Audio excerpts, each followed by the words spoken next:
నార్మల్గా చూసుకున్నట్టయితే మనకి ఏంటంటే తల్లిపురి ఏదైతే ఉందో ఆడపురు ఓవిన్ పోస్టర్ ద్వారా ఏంటంటే గుడ్లు పెడుతుంది అనమాట. సో గుడ్లు పెట్టిన దగ్గర ఏంటంటే పంచం కింద ఇక్కడ చూసారా మీరు చిన్న కన్నలా ఉంది కదా, దాని చుట్టూ కూడా డెకరేటివ్ అంటే సంకట్ అయిపోయినట్టు రీజన్ కనిపిస్తూ ఉంటుంది. సో వన్స్ ఆ గుడ్లు ఏదైతే పొదిగిందో అది పొదిగిన తర్వాత ఏమవుతుందంటే లాగాలు ఫామ్ అయిపోయి సో లోపల కంటెంట్ అంతా కూడా తినేయడం స్టార్ట్ చేస్తుంది అనమాట. సో వన్స్ అలా తినేసిన తర్వాత ఏమవుతుంది మనకి ఏంటంటే ఇదే కాకుండా స్లోగా మనకి సెకండరీ ఇన్ఫెస్టేషన్స్ అంటే నార్మల్ గా చూసుకున్నట్టయితే బ్యాక్టీరియా కానీ ఫంగల్ శిలీంధ్రాలు కూడా వచ్చే ఛాన్సెస్ ఉండి కంప్లీట్ గా ఈ పళ్ళ ఏవైతే ఉన్న వాటి మొత్తం ఖరాబ్ చేసేస్తాయి అనమాట. ఓకేనండి. సో అందుకని నార్మల్ గా పళ్ళల్లో కూడా చూసుకున్నట్టయితే మనకి చాలా వరకు చూసుకున్నట్టయితే రిమ్మ సైజ్ లో ఉన్నప్పుడు మనకి చాలా వరకు పళ్ళు అనేది పడిపోతూ కనిపిస్తున్నాయి అనమాట. సో మెయిన్ గా ఇదేంటి అంటే పండుగ ప్రభావం వల్ల. Next slide. సో ఇది వచ్చి లైఫ్ సైకిల్ అండి. నెక్స్ట్ స్లైడ్ అండి. సో ఎగ్ లాగేవి పాడలు ఇవన్నీ ఉంటాయి అనమాట. నెక్స్ట్.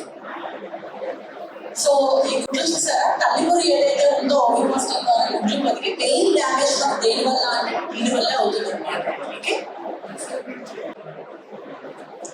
సో ఇందులో మీరు చూసుకున్నట్టయితే లార్వే దశ ఏదైతే ఉందో ఫైనల్ లార్వే దశ ఏంటంటే ఏమవుతుందంటే పంటలో ఉన్న ఫైనల్ లార్వే స్టేజ్ ఏదైతే ఉందో అది సాయిల్ లో వచ్చి ప్రిపేర్ అవుతూ ఉంటుంది అనమాట. సో అందుకని మనం ఏంటంటే బయాలజీ ఇన్సెక్ట్ గురించి తెలుసుకోవడం వల్ల ఏమవుతుంది అంటే దానికి తగ్గట్టే మనము మేనేజ్మెంట్ ఆస్పెక్ట్స్ అనేవి ప్లాన్ చేసుకుంటూ ఉంటాం అనమాట. So next slide. Next slide. Next. So చెప్పాను కదండి తల్లిపురి ఏదైతే ఉందో ఇది చూసారా దీన్ని ఓవిన్ పోస్టర్ అనమాట. సో దీన్ని యూజ్ చేసి ఏంటంటే అది రంధ్రం చేసి గుడ్లు పెడుతుంది అనమాట. మన మామిడిలో కానీ బొప్పాయి కానీ లేకపోతే సీతాఫలంలో దేనికైనా సో దీంతో పెట్టేసి గుడ్లు పెట్టేసి అది స్టార్ట్ అయిన తర్వాత స్లోగా నాశనం చేస్తూ ఉంటుంది అనమాట. నెక్స్ట్ అండి. నెక్స్ట్.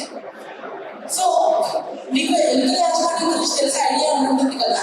సో నార్మల్ గా ఏంటి అంటే రైస్ ఫీల్డ్స్ లో అది వెళ్ళినప్పుడు ఎలుకల యాజమాన్యం చేసినప్పుడు ఎవరో ఒకరే చేస్తే సరిపోదు కదా, అందరూ మూకుముడిగా చేస్తే మనకి ఏంటంటే కమ్యూనిటీ లెవెల్ మేనేజ్ చేస్తేనే మనకి ఏంటంటే ఎలుకలు అనేవి ఈజీగా మేనేజ్ చేయాలి. సో ఫ్రూట్ ఫ్లై కూడా ఏంటి అంటే ఇక్కడ ఒకరు అక్కడొకరు చేస్తే ప్రాపర్ గా మేనేజ్ అవుతుంది అనమాట. సో నెక్స్ట్ అండి. సో అందరూ కలిసినట్టుగా కమ్యూనిటీ లెవెల్ మేనేజ్ చేసుకుంటే మనకి ఏంటంటే ఈ ఫ్రూట్ ఫ్లై అనేది ఈజీగా మనము అరికట్టగలం. నెక్స్ట్ అండి.